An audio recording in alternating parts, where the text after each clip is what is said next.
வணக்கம். ஆதார் எல்லா இடத்துலயும் ஈஸியா எடுக்க முடியல. அப்படி எடுத்திருந்தாலும், அந்த எடுத்தத கரெக்ஷன் பண்றது ரொம்ப கஷ்டமா இருக்கு. அப்படின்றத பத்தி தான் நான் இப்ப உங்ககிட்ட பேச வந்திருக்கேன். இன்னைக்கு பேங்க்ல ஒரு அக்கவுண்ட் ஓப்பன் பண்றதுனாலும் ஆதார் வேணும். ஸ்கூல்ல சேர்க்கறதுக்கு ஆதார் வேணும். வீடு வாங்குறது, விக்கிறது இந்த மாரி எல்லா சேவைகளுக்கும் ஆதார் ரொம்ப இம்பார்ட்டன்ட் ஆயிருச்சு. ஆனா அந்த ஆதார்ல புதுசா எடுக்கிறதும், அப்டேட் பண்றதும் ரொம்ப கஷ்டமா இருக்கு. இப்ப எக்ஸாம்பிளுக்கு போஸ்ட் ஆபீஸ்ல ஆதார் கரெக்ஷனுக்காக நான் போனேன். அங்க என்ன சொல்லியிருந்தாங்கன்னா, காலையில 7:45க்கு நீங்க வரணும். டோக்கன் தருவோம்.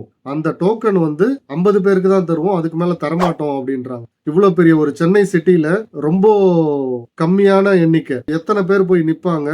அந்த போட்டி போட்டுட்டு நம்ம போயிட்டு ஒரு டோக்கனை வாங்குறோம். இந்த டைம்ல டோக்கன் வாங்கிட்டு போனாலும் இவங்க ஃப்ரீயா பண்ண போறது இல்ல. ₹100 அங்க சர்வீஸ் சார்ஜ் கேக்குறாங்க. இந்த சர்வீஸ் சார்ஜ் எல்லாம் நம்ம கொடுத்துட்டு டெய்லி நான் போயிட்டு லைன்ல நிக்கணும், டோக்கன் கிடைக்கலன்னு திரும்ப வந்துடணும். இப்படியே நான் பண்ணிட்டு இருந்தா என்னோட தேவை எப்படி பூர்த்தி ஆகும்? இப்ப ஒரு சாதாரண நபருக்கு இது ஓகே. இதுவே நிறைய பணம் வச்சிருக்கவரு இந்த மாதிரி டோக்கன் வாங்கிட்டு லைன்ல நின்னுட்டு இந்த சேவையை அவர் அனுபவிப்பாரா அப்படின்றத நீங்க யோசிச்சு பாருங்க. இவருக்கு இந்த சட்டம் பொருந்துமா அப்படின்றதையும் நம்ம யோசிச்சு பார்க்கணும். ஆதார் ஒரு முக்கிய ஆவணம். அது இல்லாம எதுவுமே பண்ண முடியாது அப்படின்னும் போது அதுக்கு எவ்வளவு முக்கியத்துவம் கொடுக்கணும். இதுக்கு காரணம் மத்திய அரசுன்னுவாங்க, மாநில அரசுன்னுவாங்க. என்னை பொறுத்த வரைக்கும் 2 அரசுக்குமான கோரிக்கை இது. இது ஒரு சாமானியனோட கோரிக்கை. இந்த கோரிக்கையை நீங்க நிறைவேற்ற வேண்டியது உங்களுடைய கடமை. மக்களுக்கு மிகவும் முக்கியமான ஒரு ஆவணம்.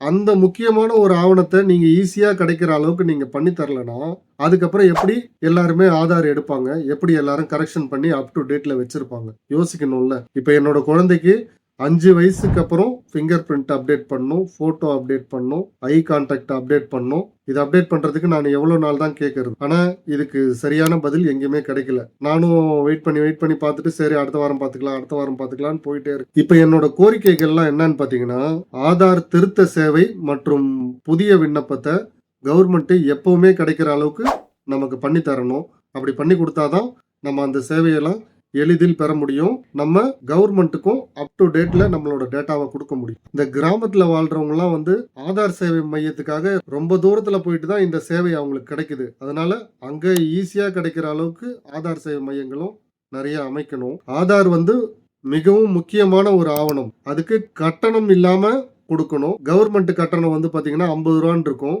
ஆனா கவர்மெண்ட் சேவை மையங்கள்லயே 100 ரூபா 150 ரூபான்னு வாங்குறாங்க. அது ஏன்னு கேட்டா என்ன பண்ணிக்கங்க இல்லைன்னா போங்க அப்படின்றாங்க. டெய்லி ஒரு அப்டேஷன் வந்துட்டு இருக்குது.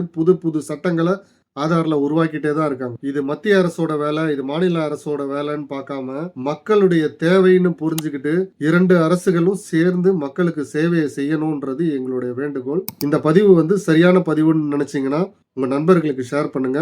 அப்பதான் மற்றவங்களுக்கும் தெரியும் ஆதார்ல இவ்வளவு டிஃபிகல்டிஸ் இருக்குன்றது.